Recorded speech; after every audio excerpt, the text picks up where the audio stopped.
कल 25 जून 2026 दिन गुरुवार को निर्जला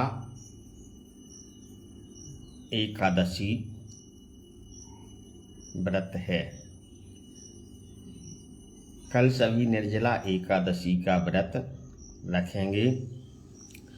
निर्जला एकादशी व्रत कथा। कृष्णाय वासुदेवाय हरे परमात्मने प्रणतक्लेशनाशाय गोविंदाय नमो नमः। अथ निर्जला एकादशी व्रत कथा। श्री गणेशाय नमः। श्री सरस्वती देव्ये नमः। मातृपितृचरण कमलेभ्यो नमः। इष्ट देवताभ्यो नमः। ब्रह्मांड पुराणे ज्येष्ठ मास शुक्ल पक्ष निर्जला एकादशी व्रत कथा।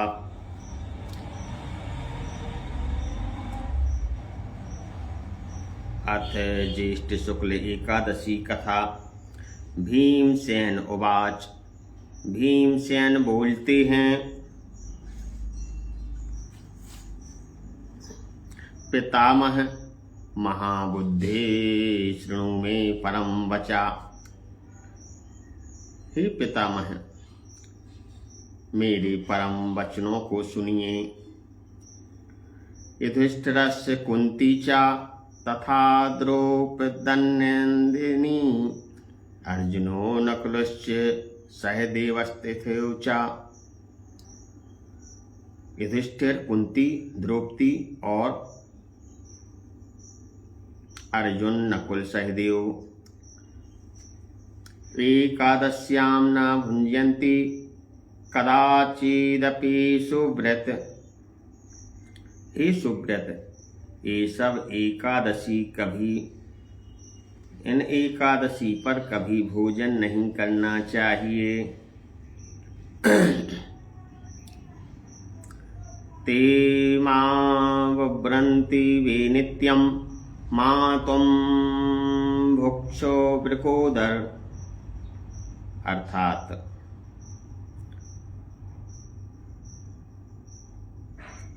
दशमी के दिन एक बार भोजन करें। वे उसमें सदा कहें कि हे वृकोदर, तू भोजन मत कर। तो भीमसेन बहुत भोजन करते थे। वह भूखे नहीं रह सकते थे। तो युधिष्ठिर, कुंती और द्रौपदी, नकुल, सहदेव सभी भीमसेन से कहते हैं कि हे भीमसेन, तुम एकादशी का व्रत करते रहो। तो भीमसेन कहते हैं कि मेरी वृक्क नामक अग्नि सदा ही तृप्त नहीं होती, वह भूख शांत नहीं होती, मैं कैसे व्रत रखूंगा। अहम तानुरम तात बुभुक्षादुसहामम। अर्थात वह भीमसेन कहते हैं कि मुझसे भूख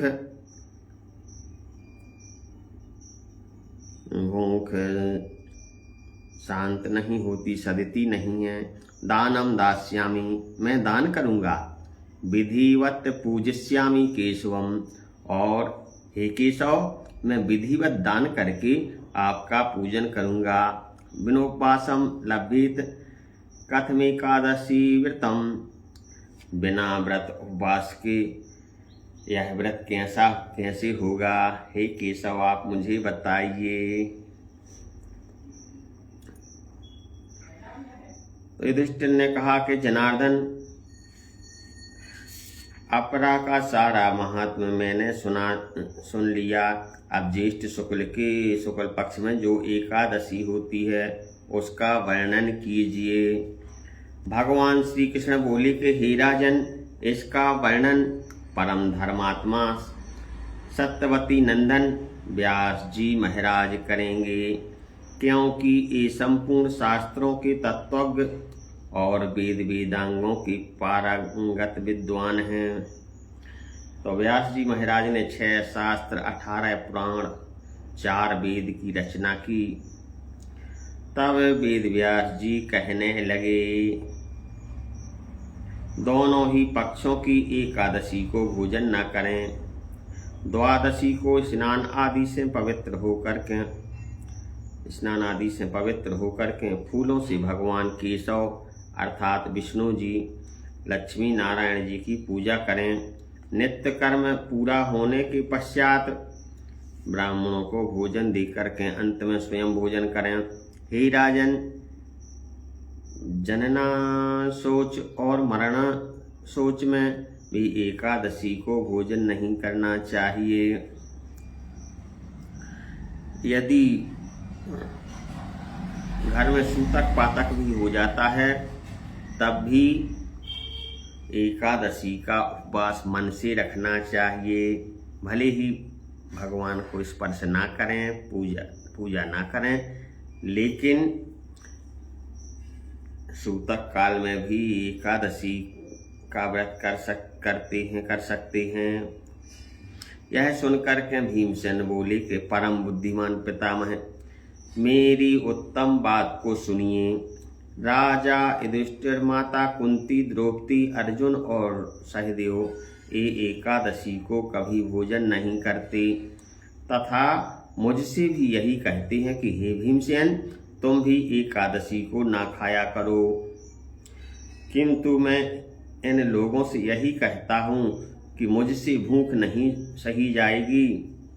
भीमसेन की बात सुनकर के व्यास जी महाराज ने कहा, यदि तुम्हें स्वर्गलोक की प्राप्ति अभिष्ट है, यदि तुम स्वर्गलोक की प्राप्ति करना चाहते हो तो निश्चित ही तुम यह एकादशी का व्रत करो। और नरक को दूषित समझते हो तो दोनों पक्षों की एकादशी को भोजन ना करो। भीमसेन बोले कि हे महाबुद्धिमान पितामह, मैं आपके सामने सच्ची बात कहता हूँ। एक बार भोजन करके भी मुझसे व्रत नहीं किया जा सकता, फिर उपवास करके मैं व्रत को कैसे कर सकता हूँ। मेरे उदर में वृक नाम की अग्नि सदा प्रज्वलित रहती है, अतः जब मैं बहुत अधिक खाता हूँ तभी यह अग्नि शांत होती है।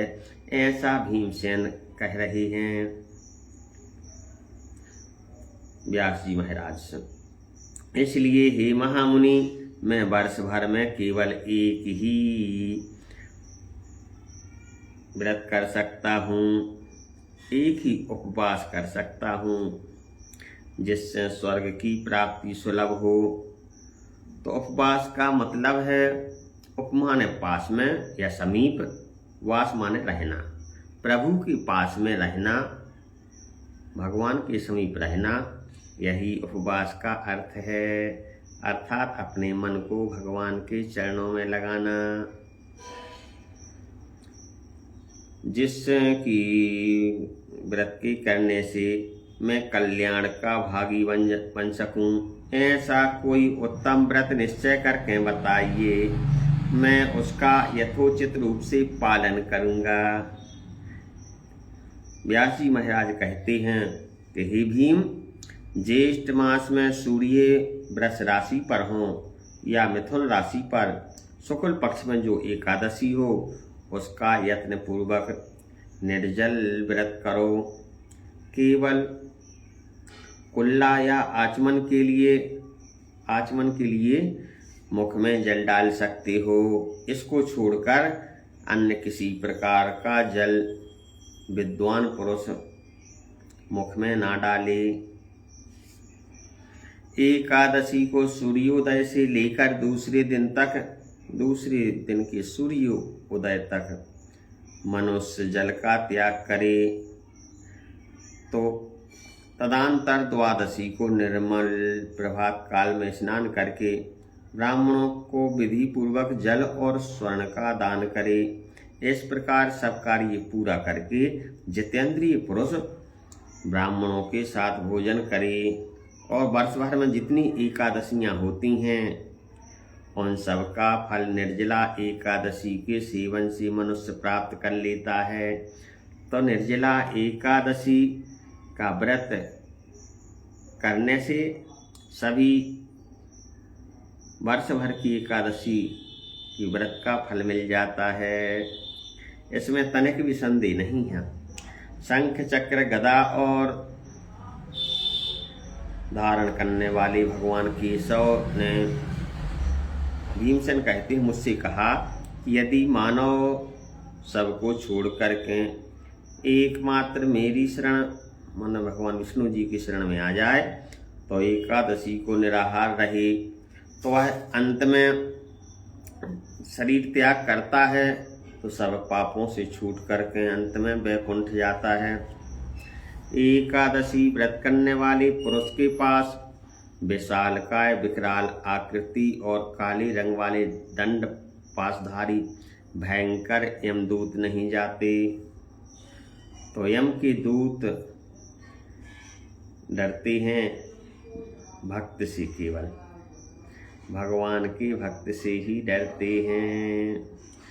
जब तक मनुष्य भक्त का मन भगवान के चरणों में लगा रहता है तब तक यमदूत भक्तों के पास नहीं भटकते। और जैसे ही कलयुग की माया मनुष्य को घेर लेती है, मनुष्य का मन विचलित हुआ, संसार में मनुष्य का मन लगा तो यह यमदूत तत्काल आक्रमण कर देता है।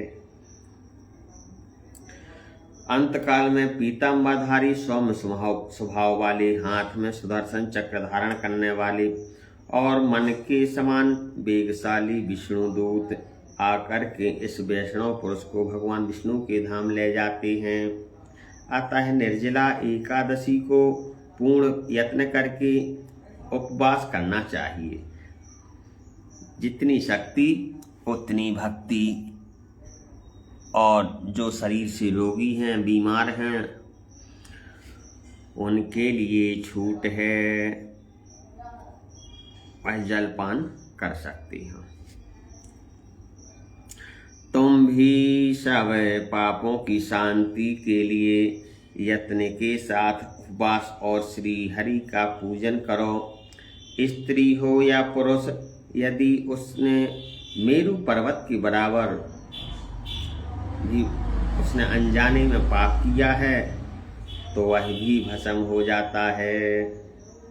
जो मनुष्य एकादशी के दिन इस नियम का पालन करता है वह महान पुण्य का भागी होता है और उसे एक एक पहर में कोटि कोटि स्वर्ण मुद्रा दान करने के बराबर फल की प्राप्ति हो जाती है। मनुष्य निर्जला एकादशी के दिन स्नान, दान, जप, होम आदि जो कुछ भी कार्य करता है वह सब अक्षय होता है। तो निर्जला एकादशी के दिन जो दान किया जाता है, जप किया जाता है और होम किया जाता है वह सब अक्षय, मतलब जिसका कभी क्षय ना हो, अक्षय फल की प्राप्ति होती है। यह भगवान श्री कृष्ण जी का वचन है। निर्जला एकादशी को विधि पूर्वक उत्तम रीति से उपवास करके मानव वैष्णव पद को प्राप्त कर लेता है। जो मनुष्य एकादशी के दिन अन्न खाता है वह पाप भोजन करता है। और एकादशी के दिन चावल नहीं बनाए जाते, घर में चावलों का त्याग किया जाता है, चावल नहीं खाए जाते। जो वह खाता है वह पाप भोजन करता है, इस लोक में चांडाल के समान है वह, और मरने पर उसकी दुर्गति होती है। जो ज्येष्ठ के शुक्ल पक्ष में एकादशी को उपवास करके दान देंगे वे परम पद को प्राप्त हो जाएंगे। कहते हैं संसार में जिसने जो दिया वह कई गुना होकर के वापस आता है। देने वाला देवताओं के समान हो जाता है, जो देता है वही देवता कहलाता है।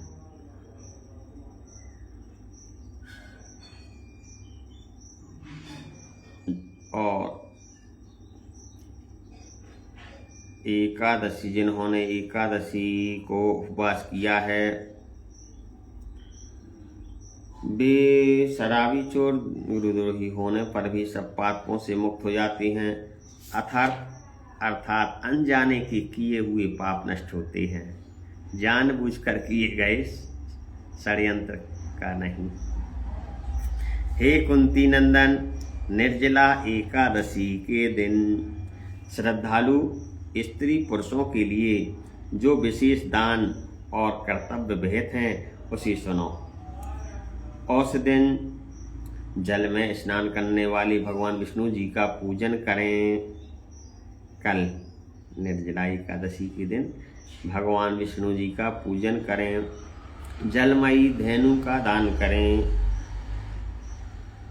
धेनु मतलब गाय, अथवा प्रत्यक्ष धेनु, घृतमयी धेनु का दान दें। पर्याप्त दक्षिणा दें और भांति भांति के मिष्ठानों द्वारा यत्न पूर्वक ब्राह्मणों को संतुष्ट करना चाहिए। तो भगवान कहते हैं कि ब्राह्मणों को संतुष्ट करने से ही मैं संतुष्ट होता हूँ। ऐसा करने से ब्राह्मण अवश्य संतुष्ट होते हैं। उनके संतुष्ट होने पर भगवान श्री हरि उन्हें मोक्ष प्रदान करते हैं। जिन्होंने तो सम, दम और दान में पवित्र होकर के हरि की पूजा की है, रात्रि में जागरण किया है, इस निर्जला एकादशी का व्रत किया है, तो सम, दम और दान में जिनकी प्रवृत्ति है और भगवान हरि जी के जिन्होंने भजन कीर्तन रात्रि जागरण किया है और निर्जला एकादशी का व्रत किया है, उन्होंने अपने साथ ही बीती हुई 100 पीढ़ियों और आने वाली 100 पीढ़ियों को भगवान वासुदेव के परम धाम पहुंचा दिया। अर्थात निर्जला एकादशी का व्रत करने वाले मनुष्य अपनी जो 100 पीढ़ियां बीत चुकी हैं, आने वाली 100 पीढ़ियां, इनमें यदि पितर उनकी आत्मा कहीं भटक रही है तो वह भी परम गति को प्राप्त हो जाती है, उसे भी वैकुंठ मिलता है। मुक्ति भी 4 प्रकार की है। निर्जला एकादशी के दिन अन्न, वस्त्र, गौ, जल, सैया, सुंदर आसन, कमंडलू, छाता दान करने चाहिए। जितना बन सके उतना दान करना चाहिए। जो श्रेष्ठ और सुपात्र ब्राह्मण को दान करते हैं, सुपात्र को दान करते हैं, वह सोने के विमान पर बैठ कर के स्वर्गलोक में प्रतिष्ठित होते हैं। जो इस एकादशी की महिमा को भक्ति पूर्वक सुनते हैं और जो भक्ति पूर्वक उनका वर्णन करते हैं, दूसरों को सुनाते हैं, वे दोनों स्वर्गलोक में जाते हैं। चतुर्दशी युक्त अमावस्या को सूर्य ग्रहण के समय श्राद्ध करके मनुष्य जिस फल को प्राप्त करता है वही इसके श्रवण से भी प्राप्त होता है। पहले दंत धावन करके यह नियम लेना चाहिए कि मैं भगवान केशव जी की प्रसन्नता के लिए एकादशी को निराहार रहकर आचमन के सिवाय अन्य कोई दूसरे जल का त्याग करूंगा। द्वादशी को देव देवेश्वर भगवान विष्णु जी का पूजन करना चाहिए। अन्नम वस्त्रम तथा गावो जलम शय्या आसनम शुभम कमंडलोस्तथा छत्रम दातव्यम निर्जलादिनी। और पुष्प और सुंदर वस्त्र से विधि पूर्वक पूजन करके जल का घड़ा संकल्प करते हुए निम्न मंत्र दान करना चाहिए। तो जल का घड़ा दान करने का विधान है। देव देवेश हृजिकेश संसारावतारक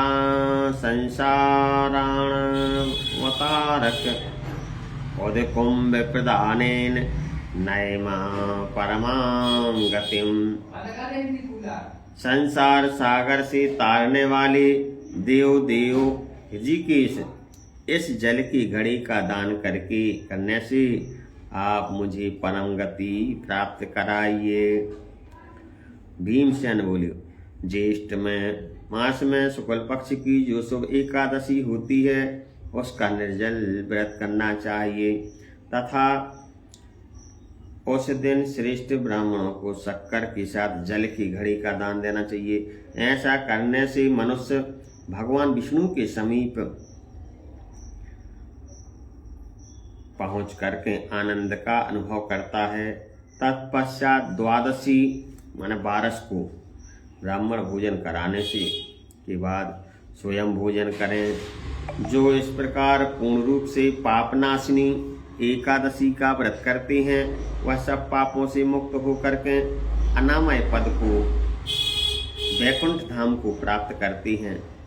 यह सुनकर के भीमसेन ने भी इस शुभ एकादशी का व्रत करना आरंभ कर दिया।